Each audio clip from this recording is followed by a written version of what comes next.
Hey guys, Ramsey here. Welcome to another video. Today we have a very special comparison video on a vintage discontinued, very hard to find fragrance. If you're wondering about the hockey gear today, it is playoff season for the NHL, and hockey is actually my favorite sport. Just a little bit about me, because I feel like it's the last sport that they haven't destroyed yet. Although they are trying. They're trying their best to destroy it. They pretty much already destroyed football and basketball. I can't watch basketball anymore. Football, sometimes I watch because I've been a fan for so long. But some of the rule changes and, just the way that the game is played make it very hard to watch. Hockey is the last real man sport as far as I'm concerned. But they're trying to ruin it. The world that we live in nowadays, if you're going to talk about a vintage fragrance, you might as well have a vintage rant, right? So the world that we live in nowadays, if you've ever read George Orwell's 1984, he talks about how the Department of Education was miseducation. The Department of Peace was actually the department that made war, right? The Department of Love was the Department of Hate. Everything is opposite. We give credit and we honor stuff that should be discouraged, and everything is backwards in our country. And that's one of the reasons why I love vintage fragrances, because it takes us back to a simpler time in my mind. I understand everything was not better in the past, but many of the things that maybe I would put an emphasis on personally, I think were better in the past. And so this DNA falls into a fragrance category that is very true and near and dear to my heart. And in fact, every fragrance that I've discovered that is in this category is a love, a pure love. I feel so at home with this type of fragrance category. And the fragrance we're going to be talking about today is called Escada's Boucheron. Now, this is my favorite Escada fragrance, hands down. There's nothing even close that gets close to this. Runner-up is maybe Magnetism for Men, and then probably third place is Casual Fridays. But even those are way below this as far as my love. And the reason that I love this so much is the category that it falls in. And if you've heard me talk about this category before, I lump some fragrances together. Like, for example, I will put fragrances together like Zino by the House of Davidoff. This came out in 1986. 1987, Free Life by Aigner came out, which I'm just getting to know, and I love this fragrance, but it's very, very close to Zino. And then in the late 80s, we have YSL Jazz, which came out. I always lump Jazz in, even though some people say Jazz is the one that's kind of an outlier. I lump this in with Zino and Free Life. And probably the biggest fish of all, my most favorite from this DNA is this. This is Guerlain Heritage, the vintage gold cap EDT. This is a 90s bottle. It is probably it's a top 10 fragrance for me. I'll put it that way. I did a top 100 on my channel whenever we hit 1,000 subscribers, which just seems like yesterday, but I did a top 10. I did a top 100, and this actually fell into the top 10. And I love Heritage so much. I think it's the best masculine Guerlain ever made. I think it's one of Jean-Paul Guerlain's masterpieces, and this came in 1992. And this came in 1993. So just like I think in 1986 and 87, 86 Zino came out, and in 87 Free Life came out, and there's some similarities from, you can see the inspiration taken. And that's one of the great things about exploring vintage perfume is, if you want to know how we got here, just like in history, if you want to know how we got to this point where we're at, you have to study the past. And if you want to know how we got to the point we're in now in 2023 with perfume, you have to go back and study how we got here. And you have to study the different fragrances. And it does matter that you have access to them. If you've never smelled them, it doesn't matter whether you've read a chemistry book or not. You are not going to know what a certain fragrance smells like if you've never smelled it. So it is very important to have a base, an understanding. That's why it's actually called understanding. The architects used to actually stand under the building and look up, understand. And you have to understand the past and where we came from, and to understand where we're at today and how we got here. And that's, as a fragrance lover, one of the biggest passions of mine is, these fragrances that people say are outdated or old manish or whatever. I instantly know I'm going to love it, because it comes from a different time, a different era, and I enjoy wearing these things. And what's funny is, many of the fragrances that people think are outdated or old manish or whatever it is, I found that I get a lot of attention when I wear it. I don't care about attention because I wear it for myself. I don't care about compliments. I treat every single compliment basically the same. I give them a smile and a thank you, and that's pretty much it. And I just, I don't make a big deal out of it or anything like that. It doesn't matter to me. I don't care because I wear fragrances for me personally. So what we're going to do today is we're going to do a very specific type of content called a comparison video. And the reason that these are important for me to do is that there's a couple reviews of Escada Pour Homme out there, but there's almost no information on the differences between the eau de toilette and the eau de parfum.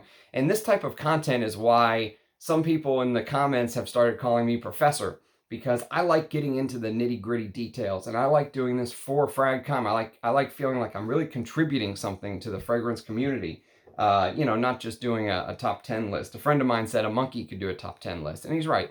There's no thought or effort or understanding of perfume to just put a top 10 list and show a bottle and say 10, 9.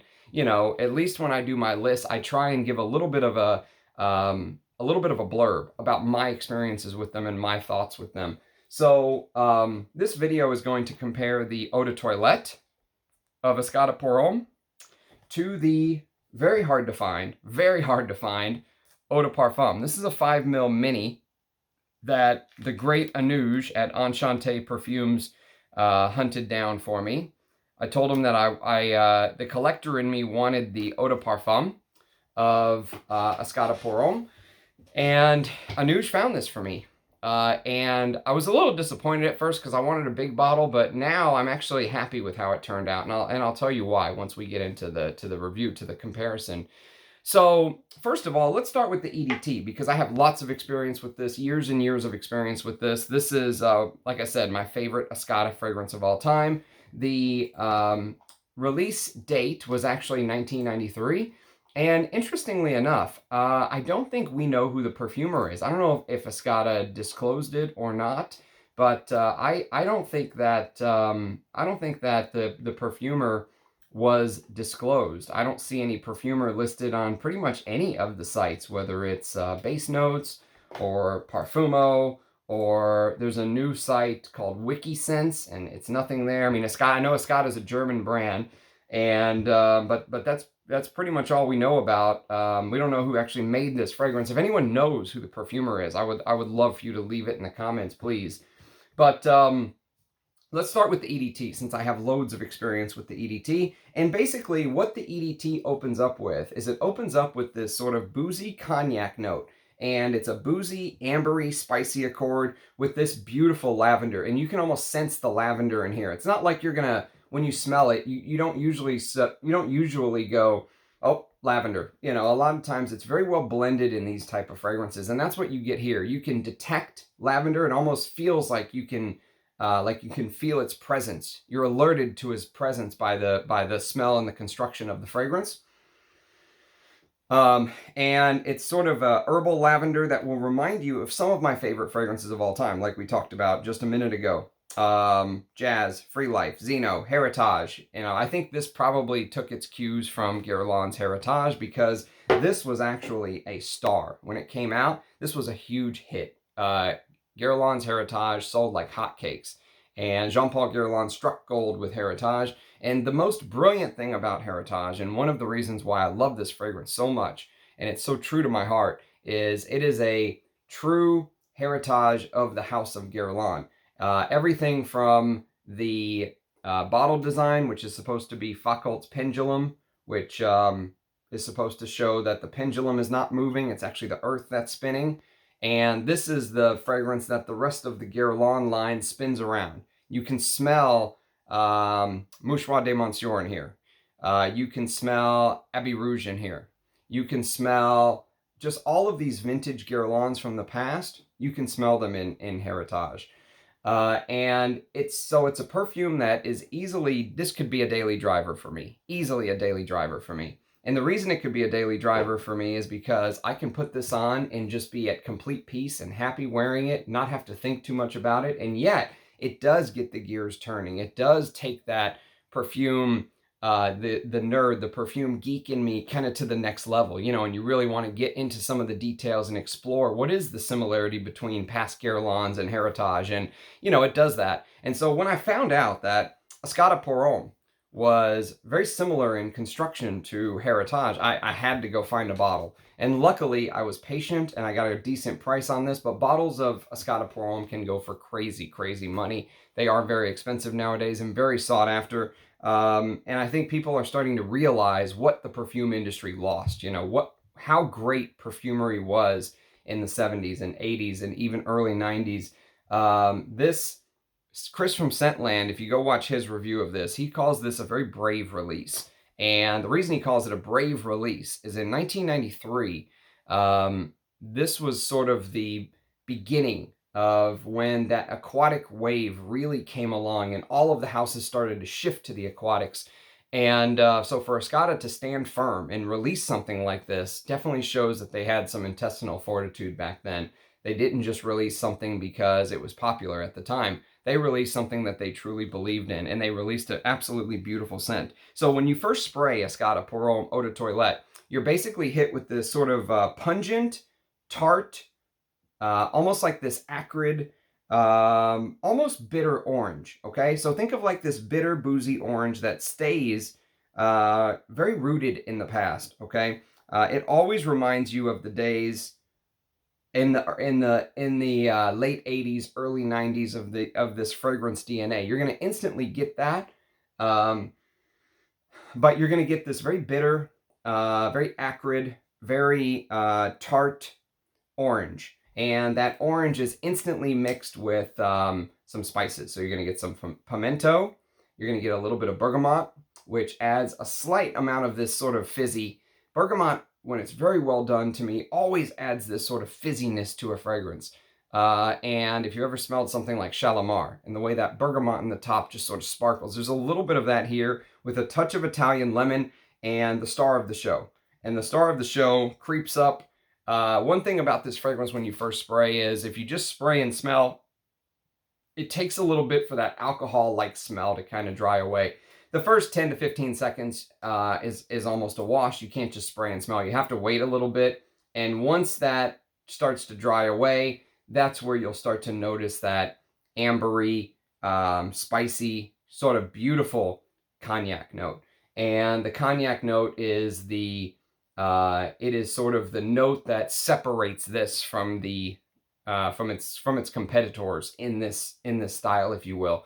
The cognac note is absolutely beautiful. The eau de parfum, though, when you apply this, and I have the eau de parfum here on my left hand, and I've got about a 5-hour dry down, and I've got about a 5-hour dry down here, and I've got about a 3-hour dry down here.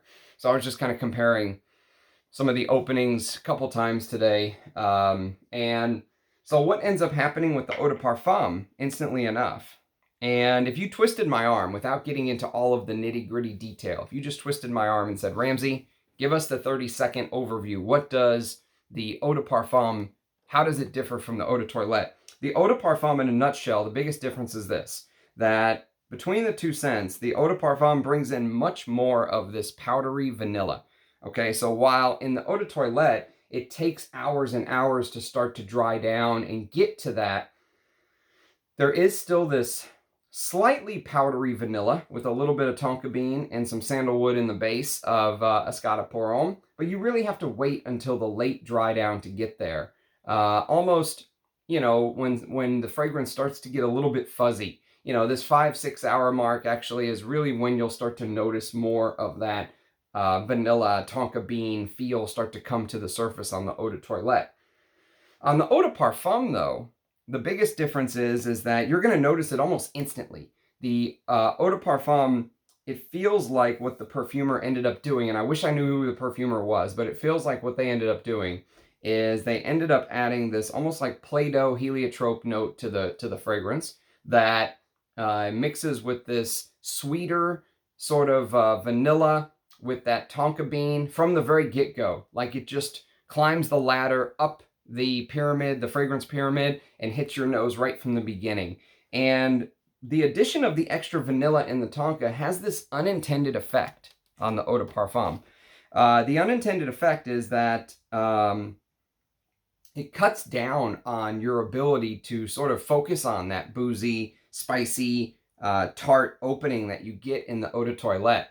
It cuts it down. And what it does is instead it leaves you with this feeling that is going to lean instead of towards something like Heritage, which the eau de toilette definitely reminds me of Guerlain's Heritage from a year earlier. Instead, it starts to leave you feeling more almost towards a different Guerlain, almost like you're smelling sort of that vanilla, that powdery vanilla that you would get in other Guerlain releases. Like, for example, there's a little bit of Shalimar in the eau de parfum, a little bit of that. Now, obviously, it doesn't smell like Shalimar, but imagine Shalimar with that bergamot in the top and vanilla in the base, and the vanilla is very amped up in Shalimar, right? And so you get a little bit of this smelling of a heavy Guerlain vanilla-like DNA that is missing from the eau de toilette, at least for 5 or 6 hours, and maybe not even into the dry down do you get this much of the vanilla as you do in the eau de parfum. And it really changes the construction of the fragrance so much. It's not, they almost smell like two completely different fragrances for me between the eau de toilette and the eau de parfum. And I think that's really, to my nose, and again, this is just one man's opinion, but to my nose, that is the failure of the eau de parfum. Now, I had someone ask me recently, they said, why do you review discontinued fragrances? It's not like people can go out and buy them. But the reality is there's a huge interest in fragrances from the past. Again, I think people are waking up to the con that the fragrance world has basically played on us. And that's what it is. We've basically been conned. We've been conned by companies to increase their profit margins. They don't care about stuff like what smells. I mean, I don't think they truly care about the actual smell of the product itself. They're there to sell units. And if you pay attention to the most richest, powerful men and women in the world, you will know that LVMH's big boss, the man that owns LVMH, is actually now #1 because their stock has skyrocketed this year. And the guy that runs LVMH is the #1 richest man in the world now. He actually passed Elon Musk and Jeff Bezos. And how has he done that? Well, profit margins and scalability.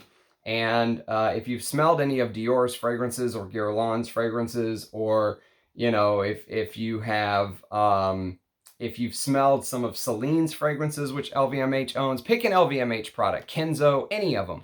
They have all gotten progressively worse and worse and worse. And for the fragrance connoisseur, it's a joke. For his pocketbook, it's not a joke, though. $245 billion is not a joke, and I think, once you get past that $1 billion mark, it's all about kind of power at that point anyway, and how much pull you have. No one's going to spend $1 billion in a lifetime, let alone $245 billion. That's his grandkids' money. And so, it's for a perfume lover, it's a sad state of affairs that we're in today, and that's why people have so much interest in this. Now, there's nothing on the eau de parfum, eau de toilette comparison video that I found on YouTube. In fact, I was going to try to blind buy a big bottle of this, and this little mini, thanks to Aigner, saved me. And that is why, do as I say, not as I do. I always tell you, do not blind buy. I blind buy all the time, but you know what? I'm willing to take the risks. I'm someone that understands that I am in control of my own actions. I would never blame anyone else, even if that's the difference between me and some of these other guys out there that are running around screaming like petulant children, is that I assume my own responsibilities. Even if a fragrance reviewer gets on there and talks about how absolutely great this is and it's the greatest thing ever and it's brilliant and it's a masterpiece, if I buy it, I assume the responsibility. It's me. I would never blame you, ever. And that's the difference. Responsibility. Responsibility is something people do not have nowadays. They don't have it. Society has trained people that whoever screams the loudest and whoever is pissed off the most is right. And that's not true. If you get on there and scream and yell and pound your chest and say 1 + 1 = 3 and you're the loudest one saying it, guess what? Doesn't make you right. So that's why I wanted to do these reviews. That's why these reviews are so important for me. And also being a channel that is not, you know, I don't live off of this or anything like that. This is not my job. This is a hobby for me, and it's something that I love to do. And if I had to live off of this, and I really had to pay attention to which videos got the most clicks and do the most top 10s, and then I wouldn't be able to do these videos, because these videos do not get the most clicks. In fact, they don't get the most likes, they don't get the most thumbs up, not a lot of people watch them, but I do it because it's something that I think is very important to do. This is the kind of stuff that I want to do the most with my channel. This is one of the reasons why I started my channel, because of how disappointed I am in FragCom. And this is the kind of content that I think the real frag heads will enjoy. So they tried to make this sort of vanilla heavy version, basically, of Escada pour Homme with the Eau de Parfum, is really what it's like. It's like a vanilla heavy version. And it falls flat on its face. It falls very short. In fact, it starts to go into this weird Abbey Rouge territory. You know how Abbey Rouge is like the masculine version of basically Shalimar, and I think Abbey Rouge is one of the greatest masculine fragrances of all time, ever created. It starts to go into this weird Abbey Rouge territory, but they just don't have the type of perfume skill, and they don't have, I don't think, the history of creating these type of scents like Guerlain. Guerlain can make a vanilla like no one else. It is, to me, I think no one does vanilla like Guerlain, hands down. They're the greatest at making vanilla. Shalimar's the greatest vanilla scent ever created, full stop, no questions asked about it. And this starts to smell off, you know, not necessarily cheap, but it starts to smell off. It starts to smell unbecoming. It starts to smell gutted. And so in trying to make basically the eau de toilette heavier, or sorry, the eau de parfum heavier, because I think they were trying to make this heavier, you know, thicker version of Escada pour Homme, and they lost the plot. I think they completely lost the plot. The soul of the perfume is totally gutted. And so what you start to get with the Escada pour Homme, and it's almost the whole way is the thing, there's this weird talcum powder note that starts to come forth, and it just overtakes all the details, all the beautiful, you know, details that you get in the eau de toilette are missing in the eau de parfum. It's almost like, here's a great example actually. If you've ever smelled the difference between Jaipur Homme in eau de toilette and Jaipur Homme in eau de parfum, this is actually one of the closest comparisons that I can give you. And I think I did a comparison video on these two. And the comparisons between Jaipur Homme Eau de Parfum and Jaipur Homme Eau de Toilette hold very true for the Eau de Toilette and the Eau de Parfum of Escada pour Homme. The Eau de Parfum of Jaipur Homme, and this is one of the best cheapy fragrances money can buy, in my opinion, by the way. If you have 30 bucks to spend and you want an amazing fragrance from top to bottom, I don't rate fragrances, but if I did, this would be like 10 out of 10. Check out Jaipur Homme. You know, the Eau de Toilette focuses more on the citruses at the top and, you know, that sort of fresh spiciness that Jaipur Homme Eau de Parfum, you get much more of the vanilla and the heliotrope and this sort of, you know, this sort of softened woody signature that they've softened up with more and more of this vanilla, of this basically this this vanilla and amber thing. And I still like this, but I think the Eau de Parfum is more traditionally feminine, and I think the Eau de Toilette is more traditionally masculine. And that holds true exactly for Escada pour Homme Eau de Toilette and Escada pour Homme Eau de Parfum. Okay, so now that I've kind of beat that dead horse to you know, I've basically, the horse is lying in the ditch, I've beat it down. The Eau de Parfum is much heavier on the vanilla and this weird talcum powder smell. Let's go back and talk about the Eau de Toilette again and sort of the breakdown of the fragrance and why, some of the reasons why I love it so much. So, the Eau de Toilette focuses, whenever you first spray, you're going to notice this very effervescent, boozy sort of orange with this tincture-like smell. And the tincture-like smell smells a little bit like imagine forest floor spices mixed with this very brilliant lavender cognac spiciness. Very classic and very classy. Those are two great words for this: classic and classy. And you can see I'm wearing it with my hockey jersey today because it's Sunday and I don't really care what I'll wear anything. I'll wear Diaghilev with a t-shirt. But probably most people would tell you that this is a fragrance that's going to be made for dressing up. You know, it's a suit and tie like fragrance. I've got to go give a big presentation soon. Maybe I'll wear this for that presentation. That's the kind of thing that I think this is really made for. Night outs, let's say. But it lingers for hours, and it's blended with this beautiful patchouli. Fantastic patchouli.